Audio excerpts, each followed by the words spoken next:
Hello, welcome to another live. Let me just tilt this a little bit. We are live inside the Radiantly Alive Woman. This is a Facebook community for women interested about scars. We are just learning the importance of scars. I've been working with scars in my clinical practice for nearly a decade now, and I'm here in this Facebook community kind of creating, with the help of all the women in here, this supportive container to help us understand the importance of scars, which give us answers to our well-being questions.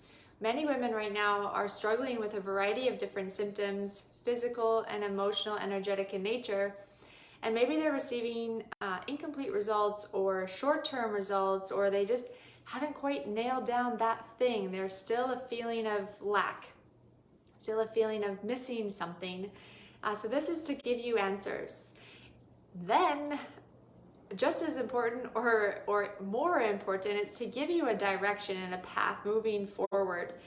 We are, as I'm sure you know, we are in an information overload kind of situation right now. We've all been in front of our computers for at least a year, and we've absorbed a ton of info and maybe not had a lot of clear direction on what to do next. We've really pumped our brain full of knowledge, but now we need the practices to really integrate that information. And so thinking about scars in this way is a way to help us holistically see ourselves in a different light, get a different perspective. And this is what I'm offering here inside this group. So if you know a woman who has a scar on their body, there's many women who have scars, I want you to invite them into this group. Give them the opportunity, and it would make me so happy to know that there's women in this community who are learning this information and applying it in their lives so that they can be radiantly alive, be the radiantly alive woman that I'm referring to in the title of this Facebook group, as well as my website. So here we are talking about umbilical scars, also called belly button scars. And I want to touch on, sometimes we go into scars that are really particular, very specific. A C-section scar only happens for one reason: when you're giving birth in that way, through C-section. Umbilical scar, for example, has a variety of different things that could be going on, all the different reasons why we have a scar there. I'll lay out a few right now. It also depends greatly on when you had the surgery. So for example, a lot of surgeries that they did to go through the belly button as one of the kind of keyhole incision sites, maybe they don't do that anymore. Or maybe there's a surgery that they do that now. So I want you to consider the wide scope of stuff that could be going on because of a umbilical belly button scar. You could have an umbilical hernia as well, which are quite common. It's usually the more dangerous or serious of the hernias because of the location and things of that nature. You could also have a scar inside your belly button from any type of laparoscopy or investigative kind of surgery, where there was a few different holes, incisions made in the abdomen area somewhere. Again, it kind of depends. I was talking to a friend who just had a gallbladder surgery, and she was describing she had all her scarring on her lower abdomen, where I have traditionally seen women with a bunch of scarring kind of in the upper quadrant where their gallbladder is on the right side of their body. But there's always different changes and advancements going on with the way that they're doing surgeries, what country you're getting the surgery in, and so all that needs to be taken into consideration when you're considering the umbilical scar itself. So as you come into this live, just let me know that you're here with a hashtag live or just a hi. I really like when there's women in this group who are here live, because you get to shape and form the live. You get to ask me questions specifically about your body, or just pure curiosity, or someone you know. So if there's an incision in your or someone else's belly button that you're interested in, please just type it out here, ask me a question. It really helps to really enhance the whole thing. And women really benefit from your questions. You're not just speaking directly to me, you're actually giving all the women in this group more stuff and more kind of direction into a particular area. So you are really, truly benefiting more than just yourself. Many, many more people, more women. So and if you're here on the replay, ask me a question as well. I'm super active on here. I see every single thing that's going on, and I try to be as quick as I can with my responses to make sure that you feel like you have been heard and supported and you got your answer. So all of my videos, all my SCAR videos have physical considerations, emotional and energetic considerations, and what to do. Let's go into the physical first. I always lay heavy into the physical. It's really important that we lay into the physical first, in my opinion. It's a very grounded, stable, solid place to begin. It's a very tangible experience to talk about your anatomy and physiology. It's like, right here in front of you. You can like see it, touch it. That makes it really easy for us to understand, which allows for, like, once we have that foundation of understanding the physical, we can then start to go into something that could feel a little bit more abstract or a little bit hard to access off the hop, which is the emotion and the energy. And this is like totally dependent on the person, the woman, the scenario, what's gone on before and after the actual surgery itself, and all these different factors. So this can take a little bit of time to actually like lean into. So let's go into the part that's accessible, that feels tangible, feels like there's some substance and some oomph that we can grab onto. So I want to obviously talk about where the scar is, which is everyone's got a belly button, which means it's going to be pretty much in the same place every single time. And also taking into consideration that it's usually not the only place that you have a scar. Usually when we have an umbilical scar, we also have at least one other scar somewhere along the abdomen. We may have multiple small incisions along the abdomen from multiple different surgeries, which is another thing to consider. Each surgery needs to have its own attention given to it. But if we just consider the umbilical scar along with whatever number of other small little incisions that we have, we need to think about our core. My definition of a core, and many other like clinical, even strength and conditioning, like practical people, I'm sure probably many of you consider the core to be anything that is attaching from the rib cage to the knees. Rib cage to the knees. It is not just our low back sweeping into our front. A lot of us think of just our core as like being that 8-pack that you see fit and very lean people sporting at the gym. And actually the core begins in the back. It begins in the spine at the back of the body, and it sweeps and attaches into the top rib cage here, and it sweeps along the pelvis towards the pubic bone. Not only does it sweep, but there's 4 layers of our abdominal core, which means, which is really cool, our body is amazing and it seat belts us in a particular direction this way, but right on top of this muscle is another muscle going this way. So we're good to go for vectors that require tension here, but we're also good to go for vectors that require tension there. We also have a muscle layer that goes sweeping across, oftentimes called like that corset-like muscle, transverse abdominis. And then we have that thing that many of us strive for, not me, but I feel like at one point in my life, striving for that 8-pack ab. That's what our abdominal muscles are, but we have more of a core. The general rule that is the same for all scars. When you have a scar laying on top of an area, all the muscles that are right there, as well as all of the neighboring muscles, cannot function. They don't function optimally. If you have ideally 100% muscle function without a scar, like say I don't have a scar on my arm, I got my deltoid, it functions 100%. When you have a scar here, it's not at 100, it's at, depends. It could be at 80%, it could be at 20%.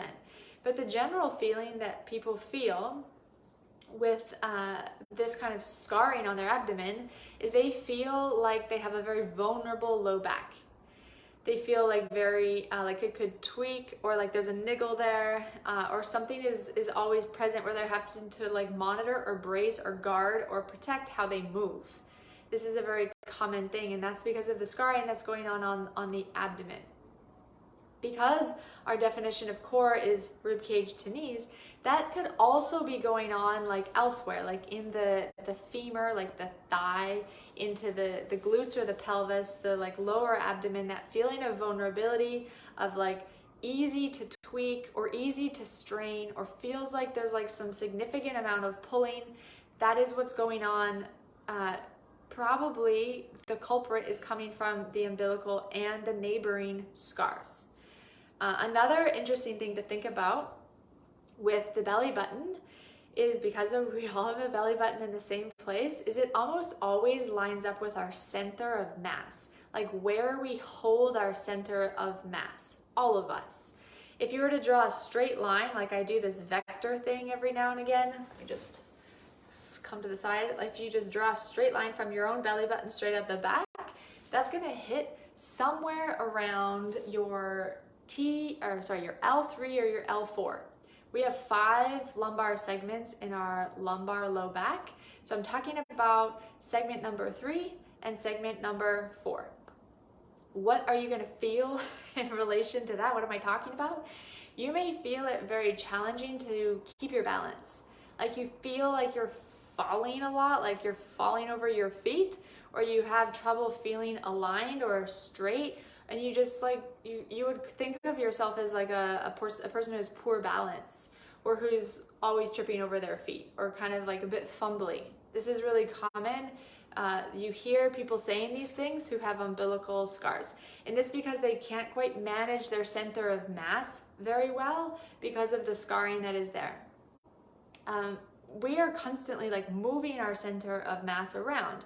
For example, like women who wear high heels, as we've all felt, like especially when you put on like a 4-inch heel, your center of mass is changed. You have to kind of organize how your bones like stack on top of each other when you're in heels.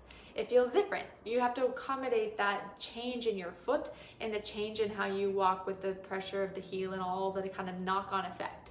It's not a damaging thing, but I want to highlight that our body's incredibly adaptable and resilient, but when there's stuff in the way, like scarring, it makes it more challenging. Maybe you've rolled your ankle in high heels more often than the average woman. This is a common thing that's happening because we're just having trouble managing our alignment, our core, our stability, our center, quite literally our center. Another thing I want to talk about that I've spoken about a lot when I'm talking about front of the body stuff, particularly this is important for the face. This is very present, very, it's almost always there when people get a scar, a hit to the face, like a scarring on some sort of area of their face, but it applies to the whole front of the body. I used to call this the rake effect. The like hitting yourself with the wooden part of the rake, like smack in your face. So imagine yourself to be raking leaves in the autumn, and you put the rake down in a pile of leaves, and you forgot it was there, and then you accidentally step on the rake and it comes and like, whew, like really quick comes and hits you in the face. That is an example. There's many other examples of us having a very quick neurological response to stuff flying at our bodies, mostly flying at our face. Why is our face more important? Because it houses a lot of important stuff. Most importantly, our, as we often call, our central command center, our brain, as well as all of our senses. If we don't have any of our senses, we're not in a good place. We're in a bad way. So our body's constantly protecting. I talk about that in the face, the forehead scar video, where you may have noticed that kids in particular, and you probably did this yourself, when you went face first towards the corner of your coffee table, you deked out perfectly and avoided your eye. And maybe you get like your eyebrow or wherever, like around your orbit, but you missed your eye. That's because your nervous system is like super sharp to avoid that. When you have something going on your front of your body, this is also present, maybe less so. It's probably a lot easier for your nervous system to reconnect this reflex. So when you have the reflex come into your body, the nervous system will like reset to make sure like that reflex is still present for the next rake that comes near your face, or the next ball or coffee table or whatever. But sometimes it doesn't reset. It doesn't reset very well for the face, because the face is like a very important kind of traumatic area. But I want to bring it here because a lot of women will experience this as well. They'll feel a whole weakening in the front of the body, which happens with the rake effect. So when something flies at your face, a rake, there will be a neurological reflex that weakens the whole front of the body. If you Google Thomas Myers, anatomy trains, superficial front line, there's this beautiful sweep of tissue that shows like the front of the body, including the neck, through the core, down the front of the legs, all the way to the tops of your toes, like your toenails. This will weaken so that you don't contract into the rake. That would be a really bad reflex. That would be very inefficient. I don't think we would be around as long as we have been as human beings if that was our natural reflex, would be to lean into the problem. So we have a natural weakening through the front of the body. Then what assists that weakening to happen is a contraction along the whole back of the body. If you're in the strength and conditioning world, you call it the extensor chain. Battery. If you're weak in the back of the body, we're talking extensor chain. We're talking posterior chain. Thomas Myers language, Thomas Myers, anatomy trains, Google, superficial backline. It's also interestingly logged and spoken about in a lot of Eastern tradition, like Chinese medicine has it labeled as the bladder meridian. There's back channels in Ayurveda and yoga. So that whole muscular system contracts to pull you away from the stimulus. And so you don't have like contract in the back, contract in the front, which holds you like a log. It contracts in the back and relaxes in the front so that you lean away from stimulus. Now you're probably going, Kendra, but I was like unconscious. That doesn't happen.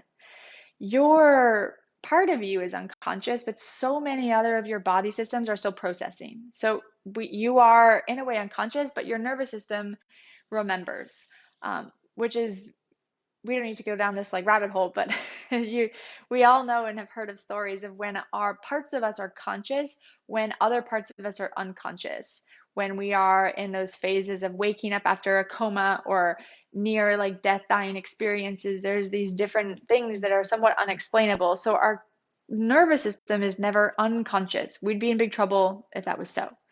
So this is another thing I want you to consider about an umbilical surgery and the weakness that happens in the core that remains unless you do a proper rehab style kind of corrective process. Then the other physical thing I want us to really talk about is digestion. This is obviously right in an area of your digestion. There's your small intestine, large intestine. You have like neighboring organs that assist in your digestive process. So when we have a scar in our abdomen, the scar needs to anchor itself onto something very stable. That's what it requires to fully heal, to fully solidify, to do what it needs to do, which is not allow that wound to open up. It gets really hard and fibrotic, and it needs to find an anchoring solid point to make that happen, which is bone. Now, this area here is not really so close to bone. It could go up into your rib cage, very possible. As it goes up into your rib cage, it's going to pass over some very important structures, depending on if it goes left or if it goes right, but it's definitely going to disturb your diaphragm, as well as your breathing mechanism, as well as there's this big line of scarring now going in this vector, either towards your liver and your gallbladder or your pancreas and your spleen and your stomach. It goes left. Another direction it could go is down. It could go towards your pubic bone, very reliable and useful as a stability anchor point. It could also go down to a hip. A pelvic bone is a better anatomical term, front of your pelvis here.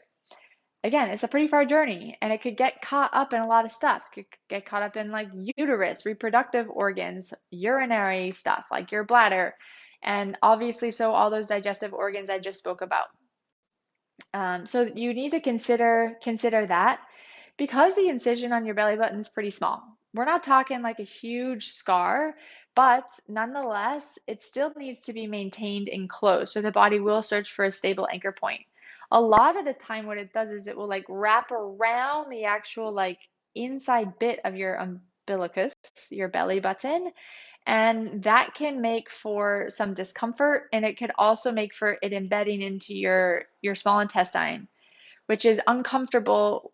It could create like strangulation of your digestive organs. So if you are a person who's more likely to be constipated rather than having like really loose, fast digestion, your organs of digestion move from a hollow organ to a more solid organ. This is also true if you don't pee regularly. If you like to hold your pee, your hollow organ, which is your bladder, which should be hollow a lot of the time, you just kind of move that into a solid organ, which again makes the body think like, ah, that's a solid thing I can anchor onto. I'll do that. And it is not obviously a very good plan. So I want you to think about your digestive process when you're thinking about your umbilical scar. Okay, so those are the physical. The best thing about that, as soon as I start talking about the physical, people can go like, oh my gosh, that sounds like a lot. I don't know what to do. The best thing about scar work is there is a very clear transformational, progressional direction that you can take with scar work, and it's very simple. It's very easy. You just need to do it in the correct steps, which is the thing that I've been kind of researching over the past decade of working with women, how to correctly go about this process, which includes more than just direct scar manipulation. In my scars, reigniting your feminine system, it's a whole system that involves, yes, direct manipulation, but it also involves breath work. It also involves movement. It also involves other methods for us to reconnect back in with our female body, because on the whole, women are disconnected from their female body, scars being one of the reasons for that, but lots of other reasons for which we have disconnected from our female body, which I'm sure we're all aware of. But things like abuse, things like painful periods, like really hard menstrual cycles, any kind of pain in our reproductive system, giving birth is another one. All of these different kind of ways that we blame and shame and feel really disgusted with ourselves, this inner dialogue that goes on, all ways in which we disconnect, all reasons for which we need to come back. So scar work is the method, or it's like the entry point at which this all comes out. And the other, as we talk about this, there's a nice segue into the emotion and the energy that needs to be transformed around the scar. Transforming the energy and the emotion is just as important as the physical. It has to be. It can't just work the physical. It's like an incomplete thought. We need to also bring the energy, transform all that emotion, work with that directly, which is oftentimes really hard and stuff that we don't really like to do, but it's what does need to be done to have this full transformation that I'm talking about so often. So we were just talking about digestion. I want you to bring that digestion idea in with this phase of consideration, the emotion and the energy, and think about digestion of circumstances. Don't just think about digesting your lunch. Think about like digesting life, digesting circumstances, situations, relationship dynamics, things that ended badly, things that you wish you could have done differently, things that you're holding on to need to be digested. And this center is the place in which we do it. So when we have a scar there, it can be impeded. It can be challenged for us to do that. We could be holders. We could be people who don't fully process stuff. Maybe we do that for whatever reason, but the scar is a way to start getting that digestion process going. Yes, with your food, but I'm also talking about just life in general. So in this area, in yoga and Ayurveda, this is the spot for a very specific chakra in the body. It's the third from the base. So this is number 3. Number 1 is basically in the pelvic floor, right at the base of our body, which we spoke about recently and I talk about often. There's a second one here in the center of the pelvis. The third one is really in line with your belly button. It is called the Manipura chakra, and there's a lot of different schools of thought here. There's people in different types of camps. So I want you to just think about it really simply and just think of this is your area of digestion. So the element that is related to it is fire. It's quite literally I don't want you to think about like a campfire in here. I want you to think about the fuel of transformation, meaning if I stick a stick in the fire, it transforms into something different. If I stick a blanket in the fire, something different. It's our area where we transform stuff, and that's super important to think about.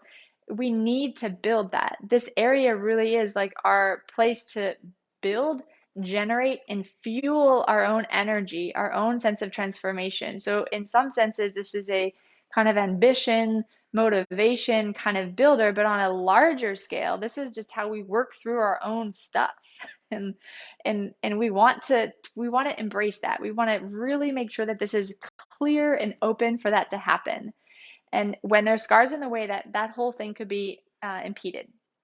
This chakra is also related to, so we just spoke about digestion, also related to adrenals. So our energy, we can make that kind of connection and understand that. Our adrenals are very closely linked into our hormones, how we feel, our energy states, depletion, all that stuff. And I want you like to just symbolically think about it kind of like the sun and all the qualities that the sun kind of symbolically represents. So this is a really important emotional consideration when thinking about belly button scars. The other thing I want to bring up with belly button scars is just the fact that it's an incredibly like primordial area on our body that's directly connected to our mother. And I really mean like directly. This is the last place where we were connected to our mom. So we want to know about that. We want to think about challenges that we have with our mother or our maternal side of our family lineage tree. Whatever that means for you, I think that we can all say that we've all had some mama issues in the past in a variety of different life situations, or maybe it's a theme, but that is an area that you want to maybe look at in a place, the scar being a place to transform some of that stuff, whatever it is that the holding on is in that area. Then the other thing that I touched on at the very beginning that we need to consider is that this is an area of many different surgeries. It could be tubal ligation, it could be hernia, it could be investigation. A lot of the time they're going through the belly button as a way to like one of the holes that they would use to like inflate the abdomen. So when they were doing surgeries like pulling gallbladders out or appendix or whatever, they like could see what they were doing because the abdomen, like your gut here, like there's not a lot of extra space. So there's not a lot of wiggle room, and you as a surgeon want to make sure that you have enough space to make sure you're doing the correct procedure so you don't do something that you don't want to be doing. So with that, we need to be really considerate about each woman taking this video in her particular way. All the stuff I said is very general, but your surgery will lead and guide you in a very particular place. And so you need to just be considerate of that from these three phases. I'm always referencing the emotion in these three phases because there could be a different quality to the energy, to what you were feeling, to what you were going through in each of these three phases. So what are the three phases? Before the event or the surgery itself. Meaning in most cases, maybe with the exception of a hernia, I'm talking about the during as being the actual surgery itself. But maybe before you busted through your wall, the before of the surgery, the before of the hernia itself. But most cases, it's before the actual surgery. What was going on? Emotionally, what was your vibe? What was your feeling? What was happening? Then the during, like I said, is most likely the surgery for people. Always, always, always, there's fear wrapped up in surgery because rightfully so, you will get listed or you will get read all the potential complications, which are freaky. There's no way around that. It's totally scary. So we need to be considerate of that as being still lodged up and tangled up inside the scar. But what else? A lot of people talk about the care that they received at the hospital, the way that they perceived it. Even if the medical staff was like, I have the best care. I want to give you the best care. I feel like I'm giving you the best care. But in the time when tensions are high, there's a lot of fear flying around, maybe you didn't experience that care like they wanted to give it out, which is valid and fine. Relationship dynamics, same reason. Maybe your spouse, family member, loved one did not do the thing that you wanted to do, or it didn't come off the way whatever happened, but the during kind of surgery phase is really crucial. It's an important piece to look at. Then the after.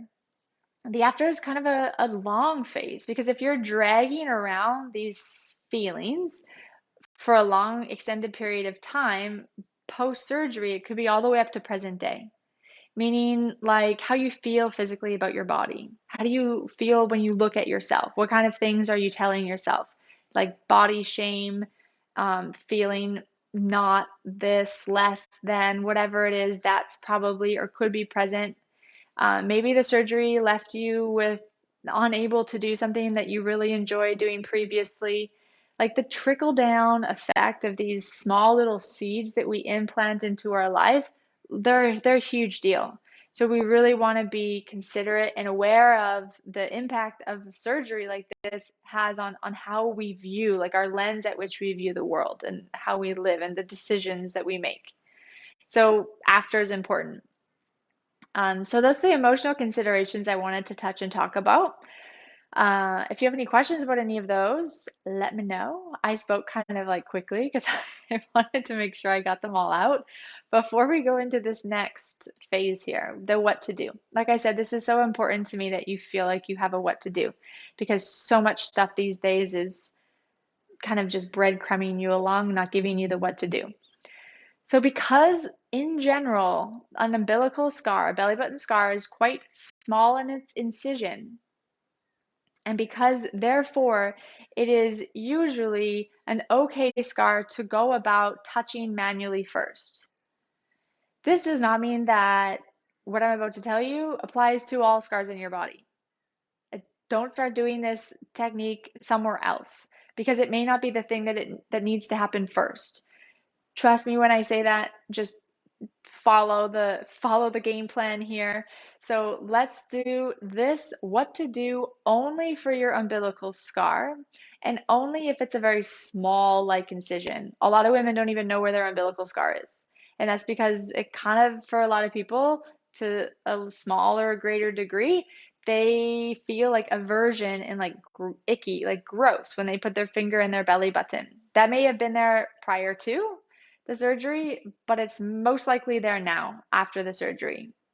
So please be kind, be soft, be gentle. Don't headstrong your way through this phase. It's so important that you are like you're just respectful to your timeline, respectful to the fact that this is a process and there's an unwinding of physical and emotional energy going on, and that potentially you haven't done scar work before because you haven't heard about it or you haven't worked with me and you don't quite recognize the impact.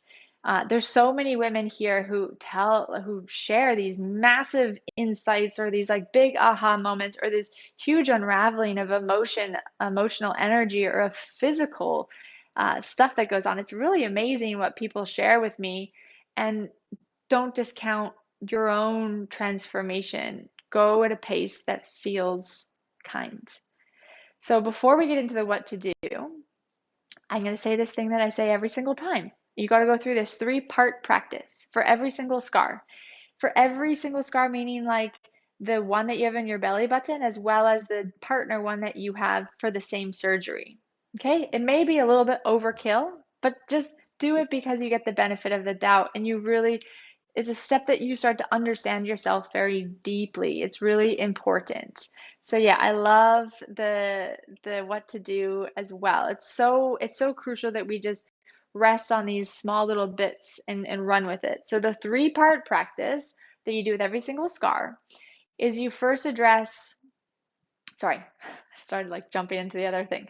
The thing that you do for the 3-part practice is first make skin to skin contact with your umbilical scar. Okay, so skin to skin, shirt revealed. You don't need to see my belly button, but you're gonna make your hand contact in a meaningful, intentional way.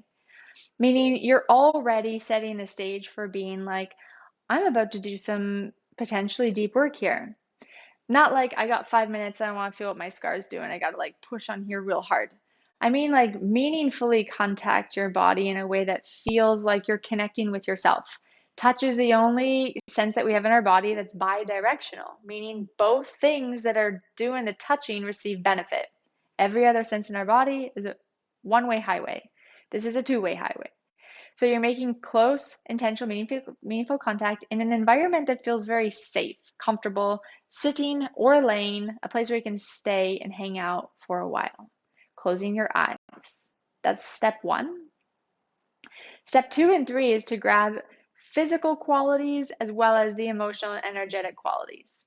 So what am I talking about with physical? I mean, I want you to grab as much physical information as you can. Feelings of altered sensation, things that feel numb, dark, black, very common. Things that feel very sensitive, feel like very uncomfortable to touch, heightened sensitivity. Temperature differences, areas that feel very ropey. The belly button will probably feel kind of ropey because it's kind of funky in there and you probably haven't spent a lot of time in there. So make sure you get acquainted with the area. How does it feel? Is there aversion? Is there nausea? Is there ickiness? What's going on? Can you feel like puckering or places where like the tissue is really like stuck and grooved in? Get that info. Then the third one is to grab as much emotional information, emotional and energetic information in those 3 particular phases that I spoke about. Feel into, rest into, before, during, and after.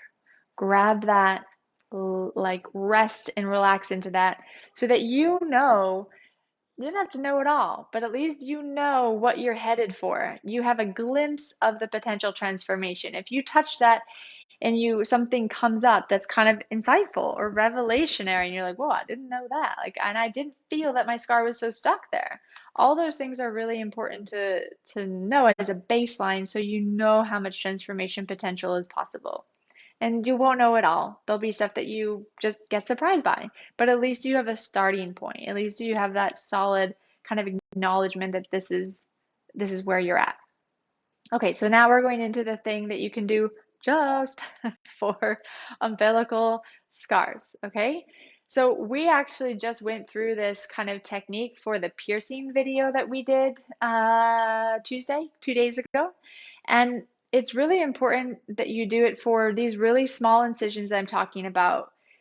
Because if you do them somewhere else, there's a lot more factors that you need to consider and potentially a big can of worms that you're opening up, like not the right progression of how you should be doing things.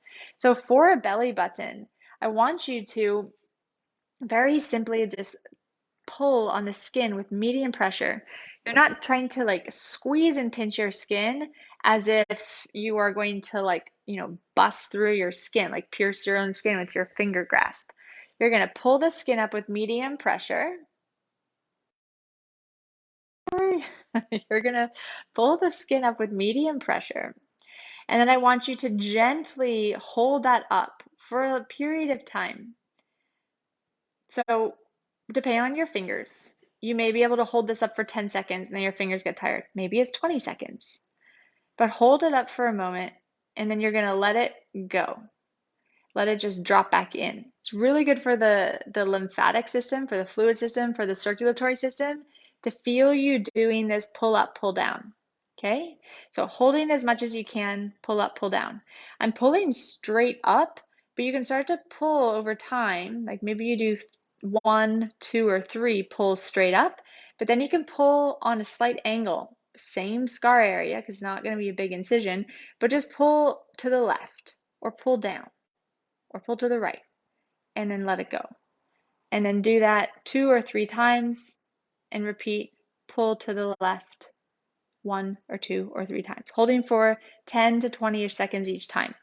So you're kind of pumping the lymphatic system. You have these superficial vessels of your lymphatic that plug into these bigger vessels in your lymphatic system that end up being these huge ducts, like right here in your thoracic spine. So you want all of that to make its way over there. So you're just doing these myofascial pulls at the scar, and that whole progression of the scar work should take 3 minutes. Do not go and hang out on a Sunday afternoon and do it for a very extended, long period of time. That's not the point of scar work. It's too overbearing. It's too stressful and straining on the system because we want to add other pieces into the scar work, which includes restoring muscle function, which includes restoring like proper biomechanical movement, and lets that whole kind of digestive area really, really move in a more efficient way. So there's a lot of things to consider. So just follow that one step and feel into how it changes, how it opens up things for you related to those physical and energetic qualities that I discussed at the beginning. So I don't know if there's any questions, but if there is, this is your time to do it. Let me know if you have a question after you watch this video. Please just know I'm always here to ask and answer your questions. And yeah, this is belly button scar. May seem really small, may seem really insignificant, but it is a big deal. It needs to be thought of in a way that is kind and respectful to your body. So enjoy that little piece of information around your umbilical scar. And like I said, let me know if you have any questions, and I'll see you next week for more lives. Bye.